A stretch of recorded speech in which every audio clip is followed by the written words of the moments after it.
खुलुमबाय। गिबियावनो नोंथांमोनखौ जनालि बर' रादाबाव बरायग्रोबाय। नोंथांमोननि थाखाय आं मोनाबिलिनि मोननैसो खौरां लानानै फैबावलायबाय। मिजिं थियो नोंथांमोना खौरांखौ जोबजासे नायलांगोन। बिटिआर गोजोन गोरोबथानि सागानगिरि रन्जन दैमारि बिथां आरो लोगोसे एक्स-एनडिएबि सोद्रोमाफोर जेसेबांनाखि दं गासैनिबो केसखौ मेगन मिसिबनानै उदां खालामनानै होदो प्रमद बर' आरो इउजि ब्रह्म। बे गोख्रों बाथ्राखौ बुंथिदों एक्स-एनडिएबि लोगोसे इउटुबार अफ्रि दैमारि बिथाङा खौरांनि गेजेरजों बुंथिनाय बायदिब्ला बेंटलाव सेरेमनि वेलकाम खालामदोंमोन। बेवहाय बिटिआरनि चिफ प्रमद बर' बिथाङाबो बाहागो लादोंमोन। बे हाबाफारियाव बाहागो लानानै बिटिआर गोजोन गोरोबथानि गेजेरजों एनडिएफबिनि जेसेबांनाखि हाइनेस बा नन हाइनेसानो जायाथों मानो गासैनिबो केसआ बिटिआर एकर्डनि गेजेरजोंनो उइद्र' जाजोबसिगोन होनना खोथा होदोंमोन प्रमद बर' बिथाङा। नाथाय बिथाङा खोथा होनाय बायदि सासेबो एनडिएफबिनि केसनि जेंनाया सुस्रांजायाखै। दिनैसिम 3 बोसोर बारलांबाय होनना बुंथिदों अफ्रि दैमारि बिथाङा। बिटिआरनि चिफ प्रमद बर' बिथांनि खोथा होनाय लेखायै साफ्रोमबो एक्स-एनडिएफबि बिथांमोनहा बिथांनि सायाव फोथायनाय दंमोन। नाथाय बिथाङा दिनै गासैखौबो थगायबाय। हाइनेस केसनि थाखाय अफ्रि दैमारि बिथांजों लोगोसे गोबां एनडिएफबि सुबुंफोरानो वारेन्ट फैबाय थानायनि थाखाय हाइकर्टसिम थांनांगौ जाबाय थायो। दिनैसिमबो सासेबो एनडिएफबिफोरनि केसआ उइद्र' जायाखै होनना बुंथिदों बिथाङा। आरो केबिनेट मन्त्रि इउजि ब्रह्म बिथाङाबो काजलगावआव सेरेमनि खुंनानै बुंदोंमोन, जोंखौ फोथायनानै एबसुखौ फोथायनानै रन्जन दैमारिया बिटिआर एकर्डआव मेगन मिसिबनानै सागान होदों। बेबादि होनना बुंनायनि सायावबो अफ्रि दैमारि बिथाङा गोख्रों बाथ्राफोर बुंथिनायखौ नुनो मोन्दों। सिगांनि समाव रन्जन दैमारि आरो गासै एनडिएफबि बिथांमोनहानो इउपिपिएल हानजाखौ फोथायनानै बिटिआर एकर्ड गोजोन गोरोबथाखौ खालामबाय। दा इउजि ब्रह्म आरो प्रमद बर' बिथांमोनहाबो एक्स-एनडिएफबि बिथांमोनखौ फोथायनानै आरो लोगोसे बिथांमोननि न'खरखौ फोथायनानै रायजो राजाफोरखौ फोथायनानै एक्स-एनडिएफबिफोरखौ हाइनेस केसनिफ्राय उइद्र' खालामनानै होदो होननानै बुंथिदों अफ्रि दैमारि बिथाङा।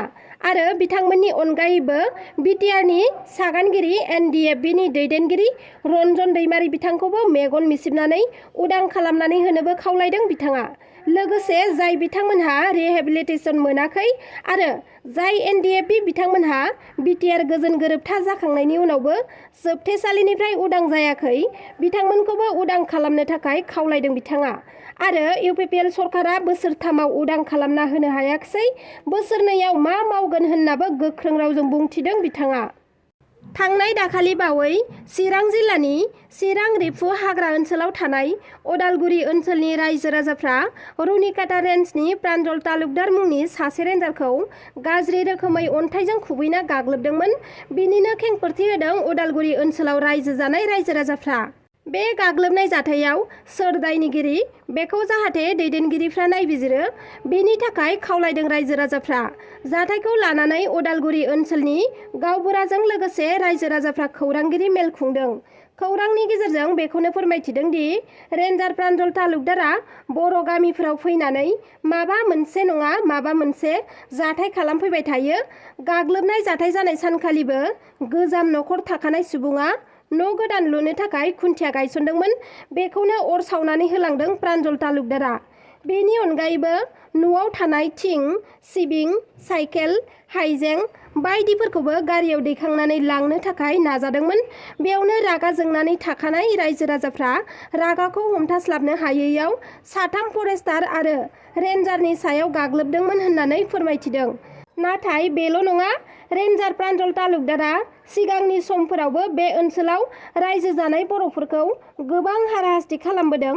माब्लाबा दखान होनाय सुबुंखौनो हमनानै लानानै थाङो आरो माब्लाबा मोसौ दोस्लायहैनायखौनो होसो हमनानै लाना थाङो। आरो बेनि अनगायैबो प्रान्जल तालुकदारनि खुगायाव खालि मोनसेल' रावा ओंखारबाय थायोमोन आरो बर' जाति सैमा होननानै बुङोमोन। सिखा मोनब्ला सिखाखौ दिन्थिनानै दानगोन बायदि बुङोमोन होननानै फोरमायथिदों बर' रायजो राजाफ्रा। प्रान्जल तालुकदार रेन्जारा बर' रायजो राजाफोरखौ इसेबो मान होआमोन, जाथि मख' बायदिसिना बाथ्रा बुंनानै हुमखि होयोमोन आरो सुबुंफोरनिफ्राय सिखा रुवा जेखौ मोनो बेखौनो लानानै थाङोमोन होननाबो बुंथिदों, जायनि थाखाय बर' रायजो राजाफोरनाव प्रान्जल तालुकदार रेन्जारनि सायाव रागा जोंनाय आरो खुद्रिनाया दंखायोमोन होननानै फोरमायथिदों रायजो राजाफ्रा।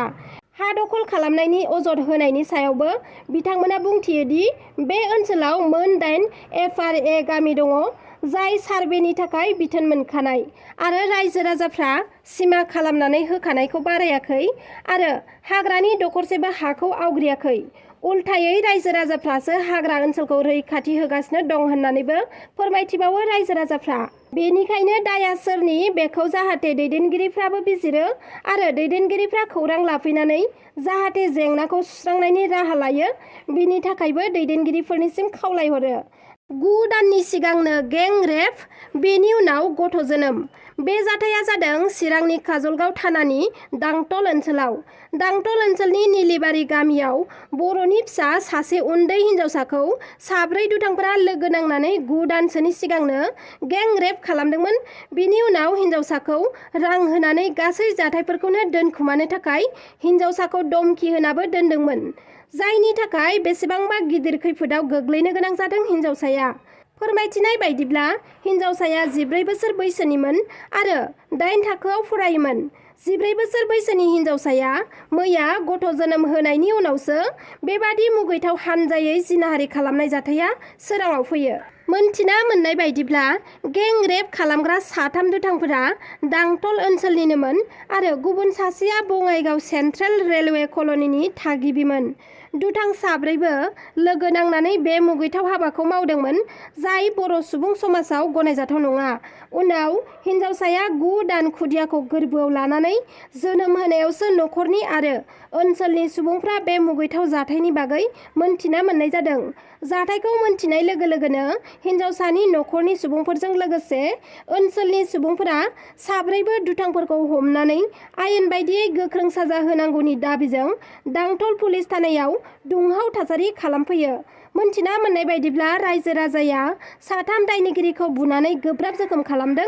दायो गोब्राब जोखोम जानाय दुथांफोरखौ काजलगाव देहा फाहामसालियाव लांनाय जाबाय आरो गें रेप खालामनानै गथ' जोनोम होग्रा हिन्जावसा आरो जोनोम जागोदान खुदियाखौबो देहा फाहामथायनि थाखाय काजलगाव देहा फाहामसालिसिम लांनाय जाबाय। गें रेप खालामग्रा साब्रैनि मादाव 3 दुथांनि मुंखौ मिन्थिनाय जायाखै, नाथाय दुथां सासेनि मुङा कार्तिक कासिम होननानै मोनथिना मोननाय जादों। रायजोआव गोदान बोसोरनि जागायजेननाय साननिफ्रायनो लामा जाब्रबथाय बा एक्सिडेन्ट बायदि बायदि जाथाया जाबोगासिनो दं। मैयाबो लामा जाब्रबथायजों 7 सुबुंनि जिउ खहा जादों। मोनथिनो मोननाय बायदिब्ला जिउ गोमानाय 7 सुबुंफोरा तिनिसुकियानि माखुम रडनि राजापति गारि गेरेजनि मावथि सोद्रोमाफोरमोन। बिथांमोना AS 23 AD 7360 नाम्बारनि गारिखौ गाज्रि जानायनि थाखाय अरुणाचलनि गेरेजाव फाहामनो थाखाय लानानै थांदोंमोन। बेयावनो दुखुनांथावै अरुणाचल डिस्ट्रिक्ट मोनहैहांनायावनो जोबोद गोख्रैथिजों खारबोनाय गारिया लामानि टार्निं गिदिंनायावनो कन्ट्रल खालामनो हायैयाव गोथौ हाखराव गलाङो आरो 7 गेरेजनि मावथि सोद्रोमाफोरा जाथायसालियावनो जिउ गोमायो। उनाव जिउ गोमानाय 7 सुबुंफोरखौ बोखांनाय जायो, नाथाय 7 जिउ गोमानाय सुबुंफोरनि मुंखौ मोनथिना मोननाय जायाखै। बाथौ गौथुमनि हाबाफारियाव थांनाय समाव गिख्रंथाव लामानि जाब्रबथायजों मोगा मोगि जानो गोनां जादों माखासे सुबुंफोरा। AS 13 AC 4927 नाम्बारनि गारिजों सा 20 जनसो सुबुंफोरा सनितपुरनि थेलामारायाव जानाय दुलाराय बाथौ गौथुमनि 13थि 3 बोसोरारि जथुम्मायाव थांनायावनो गिख्रंथाव लामानि जाब्रबथाय जायो। गारिजों थांबाय थानाय समावनो रायकसमारी नारिखाथि बागानाव बिथांमोन गाखोनाय गारिया बेलथायहैदों, जायजों गोब्राब जोखोम जानो गोनां जादों 7 सुबुंफोरा। जोखोम जानायफोरनि मादाव हौवा, हिन्जाव आरो सासे सिख्लाबोमोन। जाथाय जानाय जायगायाव आइजो आरो सिख्लानियाव थैजों सिग्लाबनायखौ नुनो मोननाय जादों आरो गुबुन सासे हौवायाबो थद गैयै हालोदाव गोग्लैनानै थादों। बिथाङा खर'आव गाज्रियैनो जोखोम जादों होनना मोनथिना मोननाय जादों। जाथाय जानाय लोगो लोगोनो गोबां सुबुंफोरा जाथायसालियाव थुबुर जाफैदों आरो उनाव देहा फाहामथायनि थाखाय फाहामसालिसिम दैथायहरनायनि हाबाखौबो मावदों। दासिमनि खौराङा बेखिनियानोमोन। नोंथांमोना आंनि आंनि खौरांखौ जोबजासे नायजोबलांनायनि थाखाय रोजा रोजा साबायखर थाबाय आरो नोंथांमोना आंनि चेनेलखौ साबस्क्राइब खालामाखैब्ला अन्नानै साबस्क्राइब खालामदो लोगोसे लाइक शेयार कमेन्ट खालामनो दाबाव। एसेनोसै, गोजोन्थों।